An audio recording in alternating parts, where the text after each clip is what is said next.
400 ఏళ్లుగా కొనసాగుతోన్న సంప్రదాయం. కళారాల సంబరం. ఒంగోలులో ప్రత్యేకం. దసరా ఉత్సవాల్లో కళారాల ఊరేగింపు మైసూరు, కలకత్తా తరువాత 2 తెలుగు రాష్ట్రాల్లో ఒక్క ఒంగోలులోనే నిర్వహిస్తారు. వందల ఏళ్లుగా ఈ ఆనవాయితీ కొనసాగుతోంది.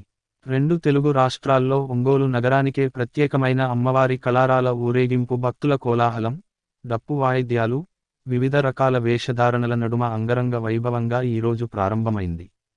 ప్రతి సంవత్సరం దసరా సందర్భంగా దుర్గాష్టమి, నవమి రోజున నగరంలోని 6 దేవస్థానాల నుంచి అమ్మవారి కళారాలను నగరంలో ఊరేగించటం సాంప్రదాయంగా జరుపుతున్నారు. కళారాల సంబరం. ఒంగోలులో ప్రత్యేకం. దసరా ఉత్సవాల్లో కళారాల ఊరేగింపు మైసూరు, కలకత్తా తరువాత 2 తెలుగు రాష్ట్రాల్లో ఒక్క ఒంగోలులోనే నిర్వహిస్తారు. వందల ఏళ్లుగా ఈ ఆనవాయితీ కొనసాగుతోంది. 2 తెలుగు రాష్ట్రాల్లో ఒంగోలు నగరానికే ప్రత్యేకమైన అమ్మవారి కళారాల ఊరేగింపు భక్తుల కోలాహలం, డప్పు వాయిద్యాలు, వివిధ రకాల వేషధారణల నడుమ అంగరంగ వైభవంగా ఈరోజు ప్రారంభమైంది.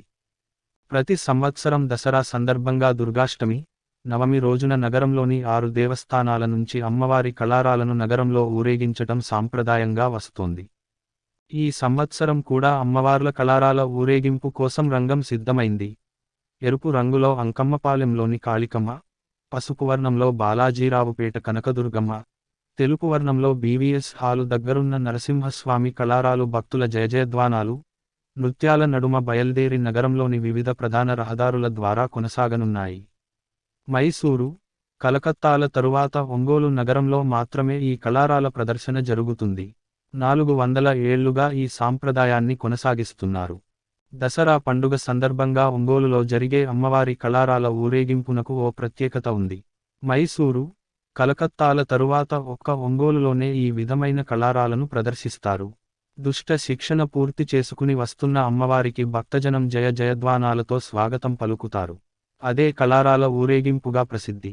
నాలుకనే రణభూమిగా చేసుకుని రక్తబీజుడిని కడతేర్చిన అమ్మవారు అదే రౌద్ర రూపంతో ఊరేగింపునకు బయల్దేరుతుంది.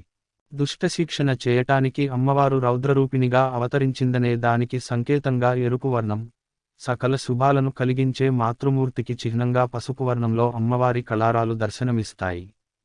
అమ్మవారితో పాటు నరసింహస్వామి కళారం కూడా బయలుదేరుతుంది.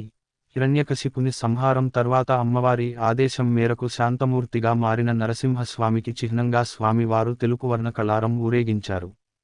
ఈ సందర్భంగా పలువురు కళాకారులు ధరించిన వివిధ వేషధారణలు ఆకట్టుకుంటాయి. పౌరాణిక పద్యాల ఆలాపనలు ప్రజలను రంజింపజేశాస్తాయి. డప్పు వాయిద్యాలు, డీజే వాయిద్యాలకు అనుగుణంగా యువత నృత్యాలు చేస్తూ హుషారెత్తిస్తాయి.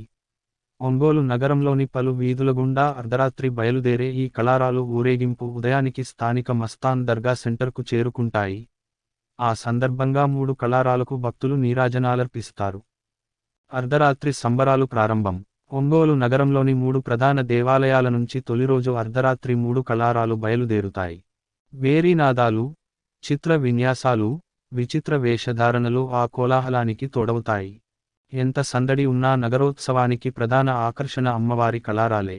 నాలుక చాచిన ఆ ముఖచిత్రాలను చూస్తుంటే ఒళ్ళు జలధరిస్తుంది. దసరా సమయంలో దేశంలో మైసూరు, కలకత్తా నగరాల తరువాత ఒక్క ఒంగోలు నగరంలోనే ఇలాంటి ఉత్సవం జరుగుతుందని సగర్వంగా చెబుతారు స్థానికులు.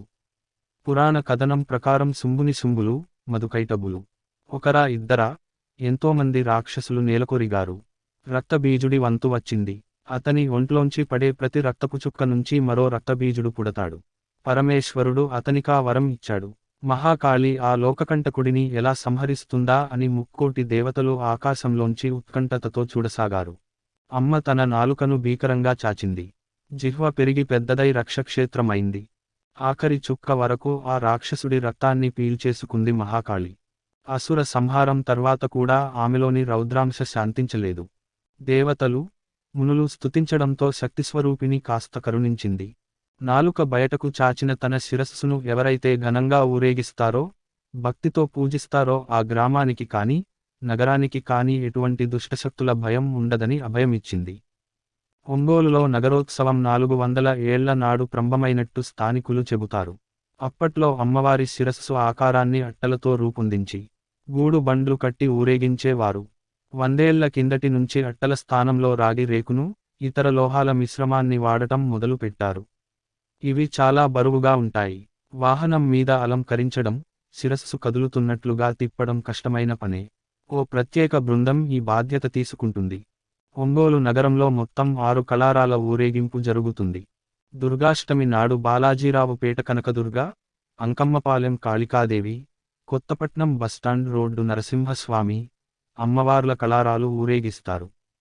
మహర్నవమి రోజున గంటపాలెం పార్వతమ్మ, కేశవస్వామిపేట విజయదుర్గాదేవి, బివిఎస్ హాలు సెంటరులోని బాలాత్రిపుర సుందరి కళారాల ఊరేగింపు జరుగుతుంది. దుష్ట సంహారంలో నరసింహస్వామి అమ్మవారికి తోడుంటాడన్నది భక్తుల భావన. అన్నీ ఒకచోట. నగరంలోని వివిధ ప్రాంతాల నుంచి ప్రారంభమయ్యే కళారాల వెంట స్థానికులు కేరింతలు కొడుతూ బయల్దేరతారు. వాద్యకారులు భీకర శబ్దాలతో హోరెత్తిస్తుంటారు. నృత్యాలు చేసేవారు కాళికాంబ వేషధారణతో. కోలాహలమంతా ఇక్కడే కొలువుంటుంది. ఇలా ఊరేగింపుగా వస్తున్న అమ్మవారిని దర్శించి కొబ్బరికాయలు, కర్పూర నీరాజనాలు సమర్పించడం తమ అదృష్టమని భావిస్తారు మహిళలు. అమ్మవారి రాక కోసం రాత్రంతా మేల్కొని మరీ ఎదురు చూస్తారు. మరుసటి రోజు ఉదయానికి అన్ని కళారాలు ట్రంక్ రోడ్డులోని మస్తాన్ దర్గా వద్దకు చేరుకుంటాయి.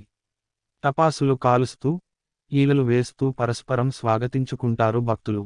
ఆ వైభవాన్ని చూడ్డానికి జనం వేలాదిగా గుమికూడతారు. దీనివల్ల ఏడాది పాటు దుష్టశక్తులు నగరానికి రాకుండా ఉంటాయనేది భక్తుల నమ్మకం. చూశారుగా ఒంగోలు కలరాలు విశిష్టత.